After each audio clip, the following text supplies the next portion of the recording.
ya, bismillahirrahmanirrahim, analisis of varian ya, atau yang biasa kita kenal dengan istilah ANOVA. Apa sih ANOVA? Nah, sebelumnya kan kita sudah mengenal UJT ya. Jadi uji perbedaan. Jadi kalau uji T kan atau uji R atau uji Z ya, Bapak Ibu kan mencari perbedaan antara dua kelompok ya. Ya kan? Misalkan eksperimen kontrol gitu aja. Jadi ya intinya ada antara dua kelompok dicari perbedaannya, ada nggak perbedaannya tidak. Nah, tapi problemnya kalau kelompoknya lebih dari dua, misalkan Bapak Ibu kelompoknya ada tiga. Ya kalau pakai uji T berarti kan antara 1 dengan 2, 1 dengan 3, 2 dengan 3. Berarti 3 kali pengujian uji T kan. Itu 3 kelompok. Kalau 4 kelompok, ya berarti kan kombinasi 4-2. Jadi kan makin banyak begitu. Dan itu tidak efisien. Maka ada yang disebut dengan analysis of variance.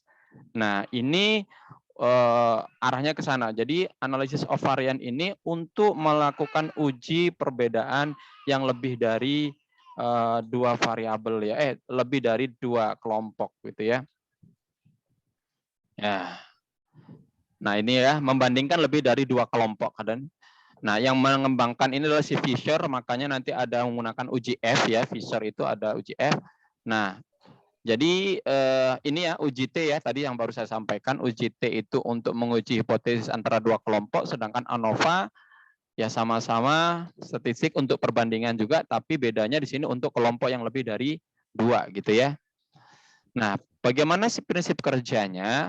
Uji ANOVA ini prinsip kerjanya adalah membandingkan varians ya kan antara kelompok-kelompok yang lebih dari dua tadi ya, 3 kelompok atau lebih ya kan, yang dibandingkan itu nanti antara nilai keragaman data secara internal dan eksternalnya begitu nanti istilahnya ya. Oke, kita lanjut. Nah, jadi yang dibandingkan ini dia kan, jadi ada membandingkan variasi-variasi yang muncul dalam kelompok. Dalam kelompok itu sendiri, artinya kan di dalam kelompoknya. Dan juga membandingkan antara dengan antar kelompoknya. Jadi variasi antar kelompok dengan dalam kelompok itu sendiri. Maka nanti ada muncul istilah dalam kelompok, antar kelompok atau within between gitu ya. Kalau nanti menggunakan uji ANOVA atau tabel ANOVA-nya nanti ada muncul istilah within between. Nah, itu akan kita bahas satu-satu apa itu yang disebut antar kelompok, apa dalam kelompok begitu ya. Ini prinsip-prinsipnya. Jadi uji ANOVA itu analisis variabel data menjadi dua sumber variasi, yaitu variasi di dalam kelompok dan variasi antar kelompok. Jadi kata kuncinya itu. Jadi dia membandingkan antara itu, gitu ya. Jadi kita lanjut aja dulu. Nah di sini banyak ya ini. Nah ini tentang within. Apa itu within? Variasi dalam kelompok, ya. Dalam setiap kelompok, jadi kan ini kelompoknya tadi lebih dari dua ya, misalkan 3 kelompok, 4 kelompok. Setiap kelompok itu skor-skor individunya itu bervariasi ya, ya ini varian dari kelompok ya. Nah, di sini skor-skor individu variasinya terhadap nilai rata-rata kelompok tersebut. Nah, itu akan dibandingkan gitu ya. Ini yang disebut dengan varian dalam kelompok atau within. Ya kan? Dan varian dalam kelompok ini terjadi karena sampel acak. Ya karena random lah, jadi makanya muncul variasi. Jadi makanya nanti menjadi satu syarat bahwa sampling yang dilakukan harus random gitu ya. Variasi dalam kelompok juga sebagai gambaran variasi antar individu-individu akibat perlakuan yang sama. Ya, jadi variasi di dalam kelompok itu menggambarkan gitu ya variasi setiap individunya gitu ya setelah dilakukan perlakuan yang sama begitu ya. Dan ini juga merefleksikan adanya perbedaan ya kan setelah dilakukan perlakuan gitu ya. Nah, itu dia. Kemudian apa yang antar kelompok? Variasi antar kelompok ini merupakan refleksi variasi antar individu juga. Kan itu ya. Misalkan ini ada 3 kelompok dengan rata-ratanya ini kalau mu kan rata-rata ya. Mu1 sama dengan mu2 sama dengan mu3. Jadi rata-ratanya sama. Tetapi tidak terjadi variasi inherent. Nah, misal ini gambarannya ya. Artinya apa? Jadi rata-ratanya sama tapi tidak terjadi variasi inherent, itu artinya setiap itu dari ketiga kelompok tersebut memiliki skor yang sama. Gitu ya. Akibatnya apa? Rata-rata dari setiap kelompok sampel tidak mungkin berbeda. Paham? Jadi ingat ya, rata-rata sama kan belum tentu skornya itu sama semua kan. Nah, kalau rata-rata sama dan tidak ada variasi inherent, artinya apa? Berarti semua nilainya itu sama begitu loh. Ya kan? Kalau semua nilainya sama, ya kalau dia sama aja ya berarti kan tidak menimbulkan, berarti kan tidak ada perbedaan di situ kan itu ya. Nah, itu yang disebut dengan variasi antar kelompok. Kemudian ya, ini kalau di judul ini kita masih yang awal ya, yaitu uji ANOVA satu jalur. Jadi ANOVA itu ada berbagai macam. Ada ANOVA satu arah, ada ANOVA lebih dari satu, atau di sini diistilahkan dengan ANOVA faktorial. Kalau satu arah ya berarti dari A ke B begitu ya, satu arah saja. Kan itu dia. Atau satu pengaruh saja, berarti perbedaan ini kan hanya terdapat satu faktor yang dipertimbangkan gitu ya, misalkan membandingkan pengaruh model terhadap hasil belajar. Udah, jadi apakah model berpengaruh terhadap hasil belajar? Cuman di sini modelnya ada 5 misalkan. Nah, itu masih dikatakan satu arah ya.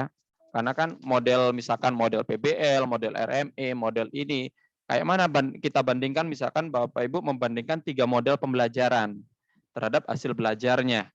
Nah, itu masih dikatakan satu arah, karena kan yang diukur pengaruh model terhadap hasil belajar saja.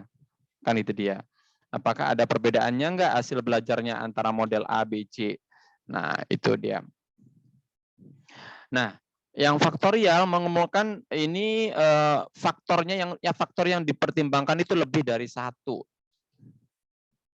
Ya, misalkan di sini mempertimbangkan model pembelajaran dan kemampuan awal. Misalkan apakah model dan kemampuan awal, misalkan pengaruh model pembelajaran terhadap hasil ditinjau dari kemampuan awal.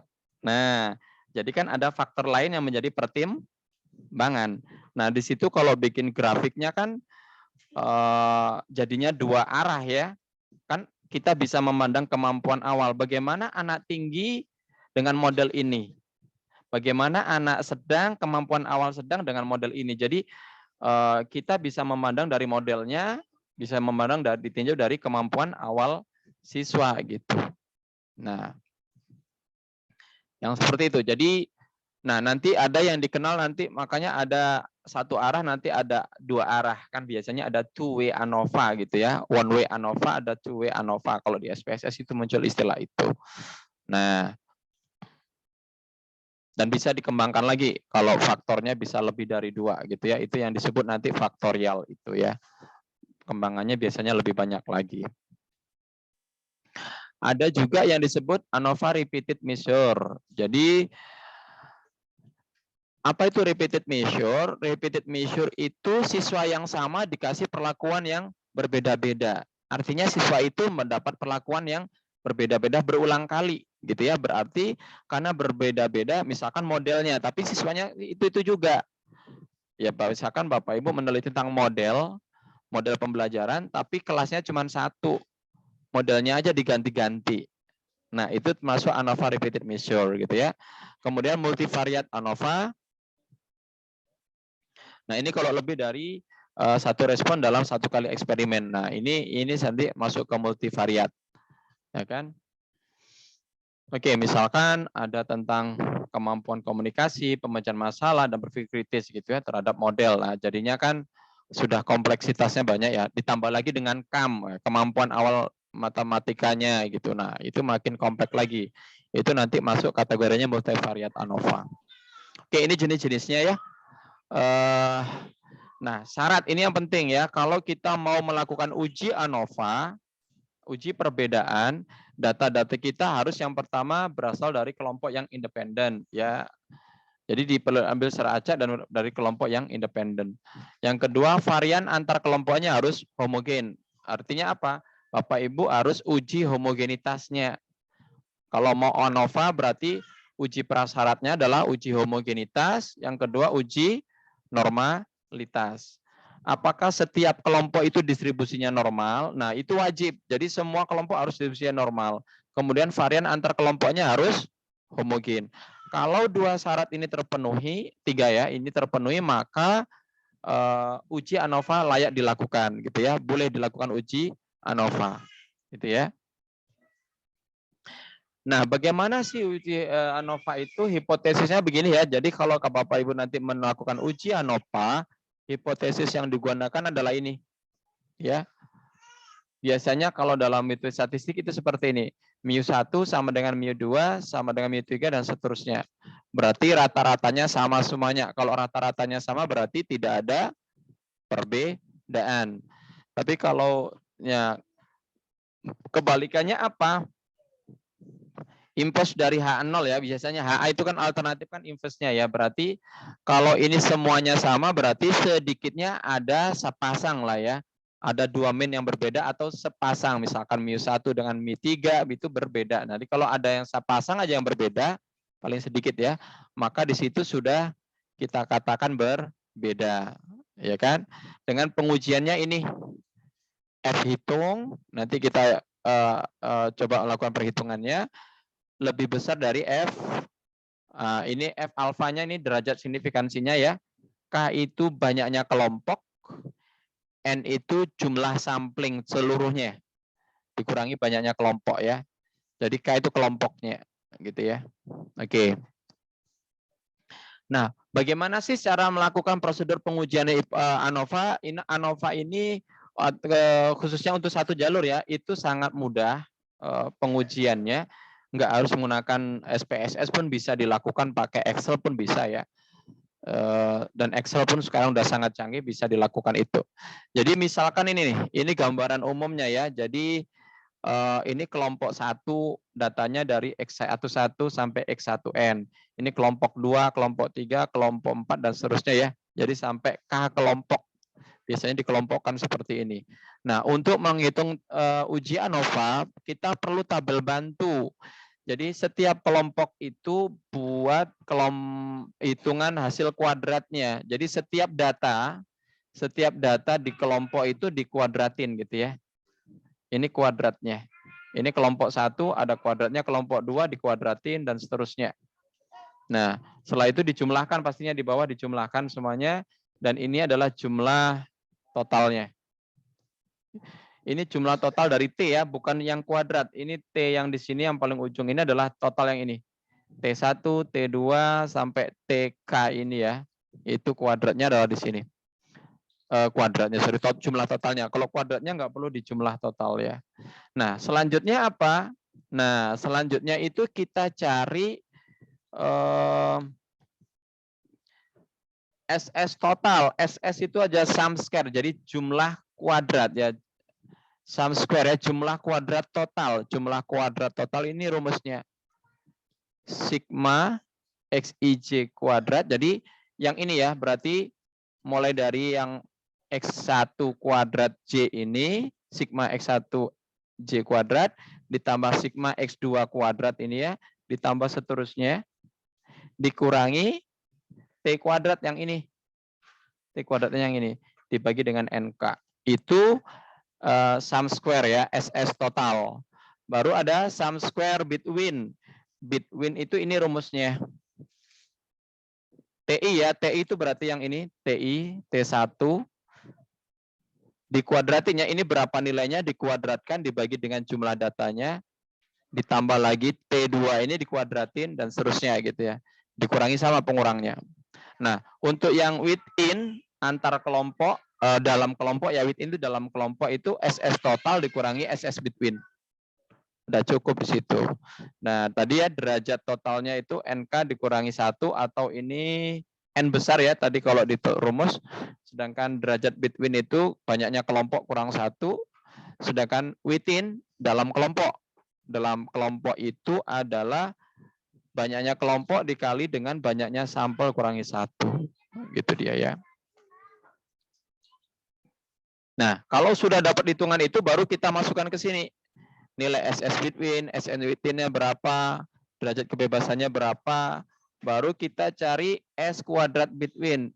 S between ini dibagi dengan K-1 ini. Sedangkan within-nya SS within dibagi dengan K dikali N-1 kali dengan derajat kebebasannya. Nah, uji F itu tadi ya, jadi definisinya tadi kan membandingkan antara variasi antar kelompok dengan variasi dalam kelompok. Ini ya perbandingan. S kuadrat between dibagi S kuadrat within gitu ya. Ini variasi dalam kelompok antar kelompok dibagi dengan variasi dalam kelompok. Ini nilai F hitung. Ini yang nanti kita compare dengan F tabel. Ini ya kriterianya ya. Kita tolak H0 jika FH lebih besar dari F alfa ini ya. Oke. Nah, setelah dibuat rangkumannya ini, kok diulang lagi? Nah, Bapak Ibu sekalian, kalau kita melakukan uji ANOVA, biasanya nanti kita lakukan uji ya, uji lanjutan ya, post hoc. Apa itu post hoc? Artinya gini, nanti hipotesisnya diterima atau ditolak gitu ya. Kalau misalnya hipotesis H0-nya diterima, berarti H0 tadi kan mengatakan ini ya, sebentar mana tadi? H0 itu kan ini, semua rata-ratanya sama. Kalau semuanya sama berarti tidak ada perbedaan. Nah, kalau tidak ada perbedaan sama sekali, berarti kita tidak melakukan uji lanjutan. Ya kan udah sama semuanya, berarti kan ya udah selesai. Berarti model itu nggak memberi pengaruh karena nggak ada perbedaannya antara model A, model B, model C, kan gitu dia ya. Nah, tapi kalau H0-nya ditolak, H0 ditolak berarti kan HA diterima. Artinya apa? Ada perbedaan gitu ya. Nah, kalau ada perbedaan, pertanyaan selanjutnya yang berbeda yang mana? Nah, itu yang kita harus cari. Yang mencarinya pakai apa? Itu yang disebut dengan uji post hoc atau uji lanjut dari ANOVA. Nah, uji post hoc ini untuk melihat variabel mana, model yang mana, misalkan kalau memang pengaruh. Jadi faktor yang mana saja yang memberi yang berbeda. Jadi ini untuk mencari mana yang berbeda dari kelompok-kelompok yang ada itu gitu ya. Nah, banyak sekali ya uji post hoc ini. Namun di sini kita akan coba pakai uji LSD atau uji HSD atau uji SkyV. Ya, ini di SPSS sudah ada semuanya. Secara manual juga sangat mudah kita melakukannya. Nah, uji LSD itu menggunakan uji T ya. Uji T-nya ini adalah ini dia ya. Jadi rata-rata XI dikurangi XJ dibagi dengan akar dari ini. Ini kan varian SP kuadrat dibagi NI tambah SP kuadrat bagi SJ gitu ya. Ini kalau NI dengan NJ-nya jumlah datanya berbeda. Kalau NI dengan NJ jumlah datanya sama digabung jadi ini. 2 kali SP kuadrat gitu ya. Apa itu SP? SP kuadrat itu adalah varians gabungan ya. Nah, nanti dicari rumus varians gabungannya. Nah, jadi melakukannya dengan uji T tapi rumus uji T-nya ini. Selisih antara X rata-rata ini ya, XI dengan XC dibagi dengan akar SP kuadrat per N. Nah, untuk melakukan itu pengujiannya biasanya pertama kita pakai tabel bantu ini ya. Jadi kita cari selisihnya nanti di sini. Jadi ini rata-rata kelompok 1, rata-rata kelompok 2 dan seterusnya sampai rata-rata kelompok K. Kita cari selisihnya. Seperti ini tabel bantu selisih.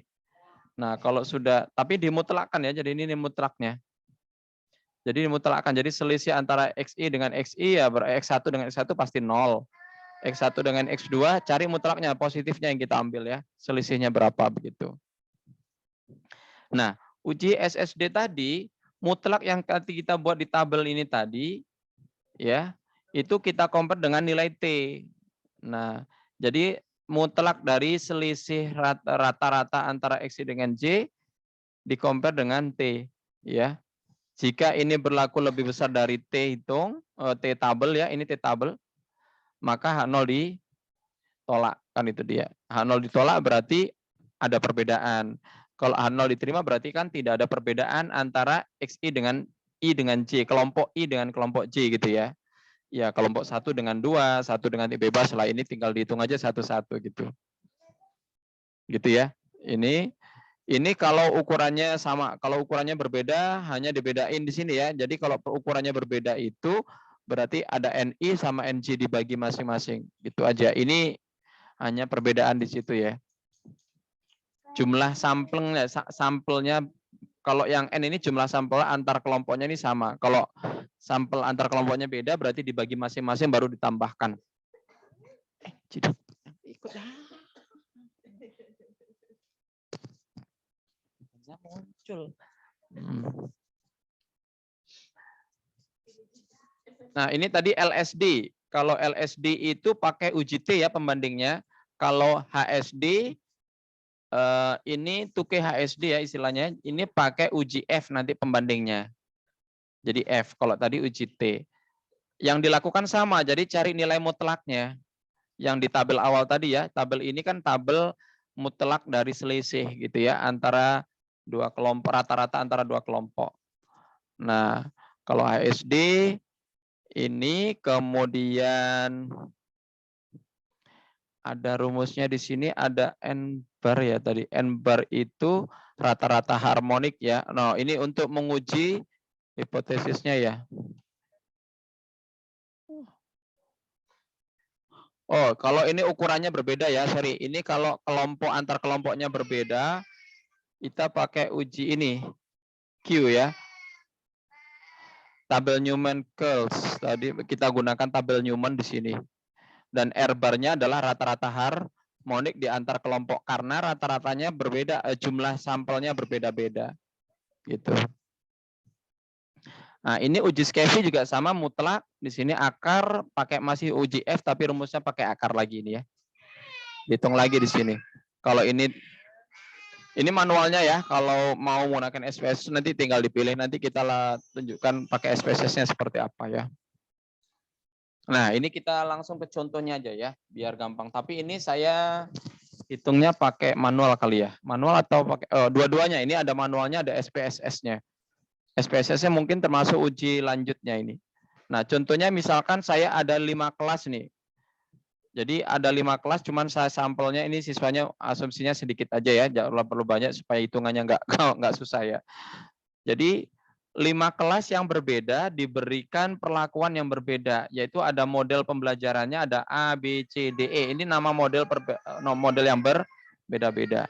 Nah, kita pengen lihat apakah model ini memberi pengaruh terhadap hasil belajar. Gitu ya.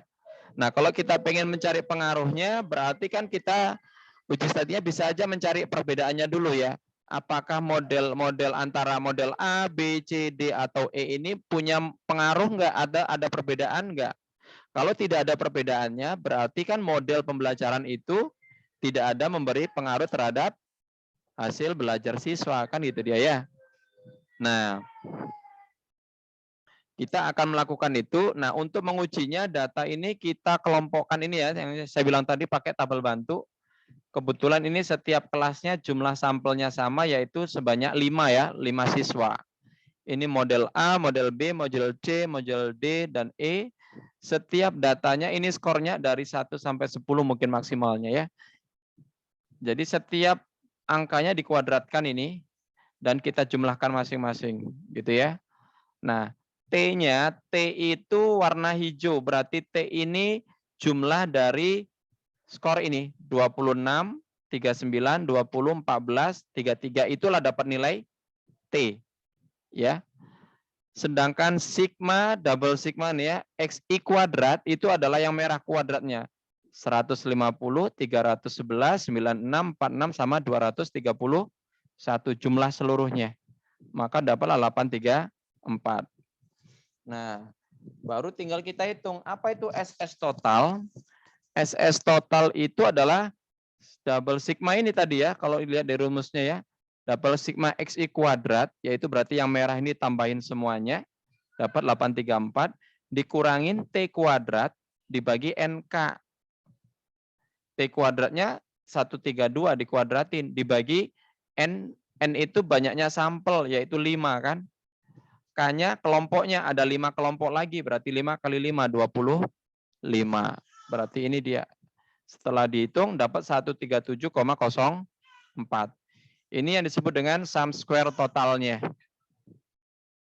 Selanjutnya sum square between. Apa sum square between? Sum square between itu yang ini yang nilai ini sumnya. Jadi 26 kuadrat yang hijau ya. 1/5 dari mana? 1/5 itu menunjukkan banyaknya kelompok ya. 1/5. Kemudian ini 26, 39, 30 dikuadratin masing-masing baru dijumlahkan, baru dibagi 5. Dikurangi sama 132 dibagi 25 ya, dikuadratkan baru dibagi 25. Dapatlah 79,44 ya. Nah, ini yang disebut dengan sum square between ya. Nah, within yang mana? Within itu adalah selisih antara total dengan between. Berarti 137,04 dikurangi 79,44. Dapatlah 57,60 gitu. Nah, kalau sudah dapat angka-angka begini tinggal cari derajat kebebasannya ya. Derajat kebebasan total itu adalah ini NK tadi 25 dikurangin 1 berarti 24. Derajat kebebasan between antara kelompok berarti banyaknya kelompok dikurangi 1 berarti 4 juga ya. Kemudian within-nya adalah 5 kali 5 ini banyaknya kelompok yang di dalam kurung ini 5 ini banyaknya data ya n, setiap kelompoknya datanya n dikali n-1 yang dengan 20 gitu ya. Kalau sudah seperti ini baru kita buat, nah ini yang disebut dengan tabel ANOVA. Ini adalah tabel ANOVA 1 jalurnya ya. Nah, tabel ANOVA 1 jalurnya tinggal dimasukkan di sini 79,44 yang between-nya tadi ya. Within-nya 57,60. Totalnya 137,04. DK-nya dimasukin masing-masing 4, 20, 24. Kuadrat rata-ratanya apa? Berarti 79,44 dibagi 4 dapatlah ini. Kemudian 57,6 dibagi 20 dapatlah ini. Nah, dari sini kita bisa peroleh nilai F-nya. Nilai F-nya yang mana? Nilai rata-rata kuadrat rata-rata ini 19,86 dibagi 2,88. Dapatlah 6,90.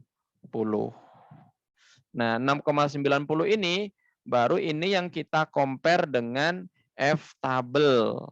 Ya, F tabelnya derajat kebebasannya 5%, ini ya 20,4 ini ya 4 dengan 20 kan antar kelompoknya 4, dalam kelompoknya 20. Itu kriterianya. Nah, kita gunakan ini saya pakai GeoGebra ya untuk mencari nilai F-nya. Nah, ini DF1-nya itu antar kelompok yaitu 4. Derajat signifikansi 2 itu dalam kelompok yaitu 20 saya masukin. Pilih distribusi F, maka muncul ini. Tinggal signifikasinya berapa? Yang diminta 5%, berarti 0,05. Di sini kita peroleh nilai tabelnya ini nih. P-nya ini 2,8661. Atau kalau dibulatin 2,87. Jadi F tabelnya 2,87 kita peroleh. Sedangkan F hitungnya 6,90. Artinya apa? F hitung lebih besar dari F tabel. Kesimpulannya H0 ditolak. H0-nya kan rata-ratanya sama, artinya tidak ada perbedaan.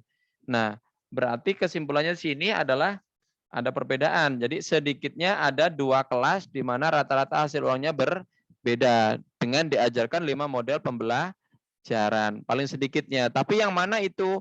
Nah, itulah yang ini baru uji ANOVA sampai sini ya. Jadi uji ANOVA kesimpulannya adalah ada perbedaan antara 5 model yang diajarkan tadi.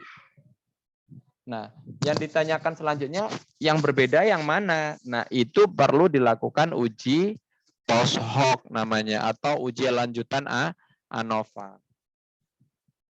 Ya. Nah, selanjutnya ini cara pengujian menggunakan SPSS ya, Bapak Ibu. Nah, kalau menggunakan SPSS, kalau untuk ANOVA sering ya, sudah sering sekali. Ini mulai dari settingnya dulu, input datanya. Nah, input datanya itu harus dalam satu tabel langsung ya, pakai coding ya. Jadi kita pakai kelompok ya nanti ya. Nah, jadi Untuk tipe modelnya kita pakai nomor ya. Biasanya 1 untuk model A, 2, 3, 4, 5, dan seterusnya. Nah, nanti begitu input datanya dia ada 2 ya. Pertama model pembelajaran, isinya adalah kode ya. 1, 2, 3, sampai 5 pastinya. Dan di sini baru nilainya, hasil belajarnya. Jadi digabungkan dalam satu kelompok. Gitu ya. Jadi cara input datanya seperti itu. Baru kita lakukan uji ANOVA tapi pilih yang satu jalur, one way ANOVA. Baru masukkan model pembelajaran di variabel bebas ya. Baru faktornya itu hasil belajarnya. Kebalik, sorry. Jadi variabel bebasnya adalah hasil belajar, sedangkan modelnya dimasukkan di faktor ya. Nah, kalau dilihat di menunya, di situ ada menu kita mulai dari apa di sini ya. Oh, kita kan butuh setting deskriptifnya ya. Jadi boleh. Jadi kita optionnya bisa kita edit di sini ya. Kita centang seperti biasa. Termasuk uji homogenitasnya bisa kita langsungkan ya di situ ya. Kita cek apakah homogen atau tidak. Tadi deskriptifnya dipilih. Nah, selain itu post hoc-nya. Jadi kita centang di menunya ini kan ada post hoc di sini. Ada menu post hoc. Klik post hoc. Nanti kita bisa pilih yang mana. Nah, tapi kalau nanti mau menguji statistik cukup salah satu saja ya. Kalau di sini ada LSD, ada Banferroni, ada Skevi, ada Tukey. Ya, HSD itu kan Tukey ya. Jadi ada Tukey ini semua. Ini kita mau compare aja sih antara dari 3 model ini mana yang paling detail gitu ya. Karena beda metode, beda hasilnya gitu. Ya. Sudah, kemudian signifikansi levelnya jangan lupa dimasukkan 0,05 atau 5%. Kalau sudah klik continue. Nah, setelah itu oke, nanti akan muncul ini hasil outputnya ya. Hasil outputnya pertama ini statistik deskriptifnya ya. Dari statistik deskriptifnya ini bisa dilihat ya maksimum minimumnya bagaimana, kemudian rata-ratanya, standar deviasinya setiap kelompok ya. Ini kelompok model A, B, C, D, dan seterusnya. Jadi dia buat seperti ini. Kemudian ini uji homogenitasnya ya. Signifikansinya adalah 0,8, berarti termasuk daerah penerimaan H0, berarti dia homogen ya, data variasi datanya adalah homogen. Nah, ini uji ANOVA-nya. Ya, ini angka-angka yang didapat, perhatikan. Dengan hitungan kita manual tadi sama ya. 79,44, 57,6. Kita bandingkan dengan tabel manual tadi. Nah, ini ya. 79,4, 57,6. Sama persis ya dengan tabel itu. 4, 20, 24. Ya, ini juga hasilnya sama ya pasti karena 79 dibagi 4 ya. Dan ini F-nya. Signifikansinya 0,001. Berarti lebih kecil dari alfa. Nah, berarti H0 ditolak ya. Di sini berarti ada perbedaan ya. Nah, karena ada perbedaan, maka dilakukan uji post hoc. Nah, ini post hoc-nya. Ya. Nah, perhatikan di sini untuk uji post hoc-nya ini untuk yang Tukey HSD. Nah, di sini ada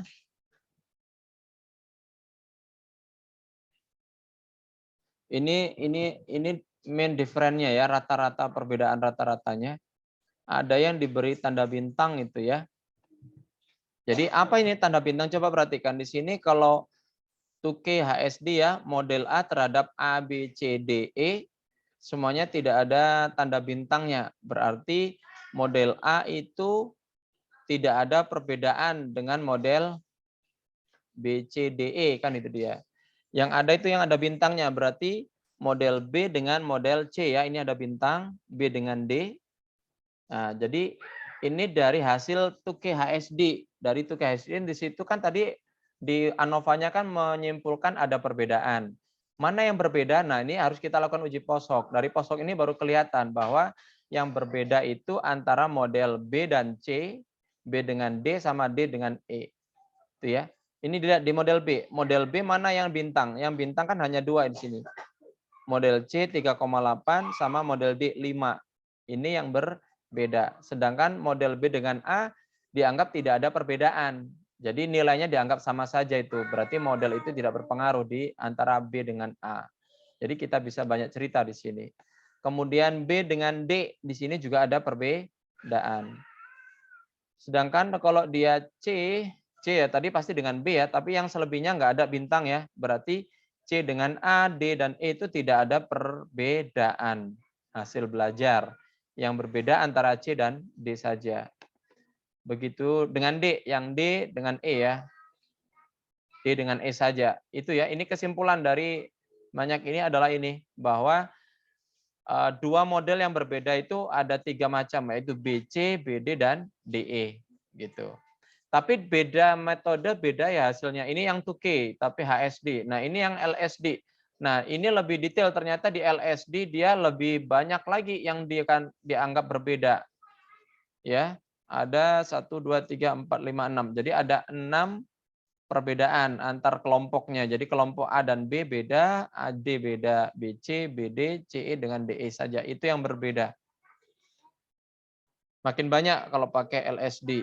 Pakai SCFI ternyata hampir sama dengan HSD ya. Hanya 3 model yang berbeda, BC, BD, dan DE. Nampaknya yang paling konsisten ini ya, BC, BD ya. BC, BD, sama DE. Bedanya ini. Gitu ya. Ya intinya kan ada perbedaan. Yang di sini kan ada 3 ya, yang berbeda. Seperti itu Bapak Ibu. Yes. Ada pertanyaan sampai di sini?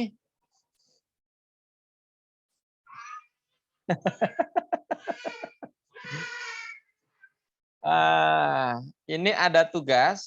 Nah, ini sedikit berbeda ya dengan contoh yang saya berikan tadi. Perbedaannya apa? Di sini jenis perlakuannya. Jadi ada 4 kelas. Kita pengen tahu apakah pengaruh belajar musik, belajar sambil diiringi musik itu punya pengaruh atau enggak sih gitu. Nah, ini kan pura-puranya begitu ya istilahnya ya. Ini kan datanya random aja. Ini saya datanya ngasal aja ya. Jadi kita buat aja gitu ya. Misalkan yang pertama itu kelompok pertama adalah belajar dengan diiringi musik klasik atau simbolnya MK klasik gitu ya. Nah, ini siswanya ada berapa ini? 1 2 3 4 5 6. Cuma 6 siswa ya. Ini hasil belajarnya. Kemudian belajar dengan diiringi musik pop di sini. Musik pop itu yang kayak mana saya nggak tahu juga ya. Berarti MP simbolnya. Ini hasil belajarnya tapi jumlah siswanya lebih banyak 2 orang ya. Kemudian belajar dengan diiringi musik religi, MR misalnya ya. Ini jumlah siswanya dan ini hasil belajarnya.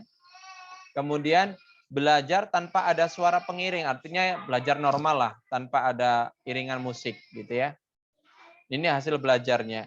Nah, kalau dilihat, nah sekarang pertanyaannya itu, apakah belajar dengan diiringi musik itu memberi pengaruh atau tidak gitu loh. Nah, kita compare gitu ya. Ini kan uji perbedaan, tapi kalau pakai uji T, Bapak Ibu kan berarti uji satu-satu antara MK dengan MP berapa kali ini? MKMR, MKNM, MPNR, NPNM. Udah 5 kali, baru MR 6 kali. Jadi melakukan 6 kali pengujian itu kan nggak efektif. Makanya ini coba diuji dengan menggunakan uji ANOVA 1 jalur, gitu ya. Nah, jadi nanti kalau hasil ANOVA-nya Bapak Ibu mengatakan tidak ada perbedaan atau sama aja mau pakai musik, nggak pakai musik, mau religi, ternyata hasilnya ini dianggap sama saja secara statistik gitu ya, maka tidak perlu lagi lakukan uji post hoc gitu ya. Tapi ternyata kalau hasilnya menunjukkan hipotesisnya ada perbedaan, nah kalau ada perbedaan maka Bapak Ibu dilanjutkan dengan uji post hoc. Tapi post hoc-nya pakai SPSS saja ya. Nggak usah manual. Kalau manual agak sedikit repot satu-satu gitu ya. Terlalu banyak nanti inputnya gitu. Jadi kita lakukan uji post hoc-nya menggunakan SPSS. Seperti yang saya contohkan tadi ini ya. Tapi kalau SPSS dua-duanya dapat ya. Nah ini untuk uji ANOVA-nya saya minta pakai tabel seperti ini. Ya dihitung. Ya, silakan dihitung begini. Gunakan manual dulu, setelah manual coba di-compare dengan SPSS-nya. Kalau SPS kan otomatis sekalian ya, sekaligus jalan ya. Deskriptif, homogenitasnya, kemudian ANOVA-nya sekaligus dapat. Baru disimpulkan seperti apa begitu ya. Simpulannya apa? Gitu ya Bapak Ibu. Nah, setelah disimpulkan,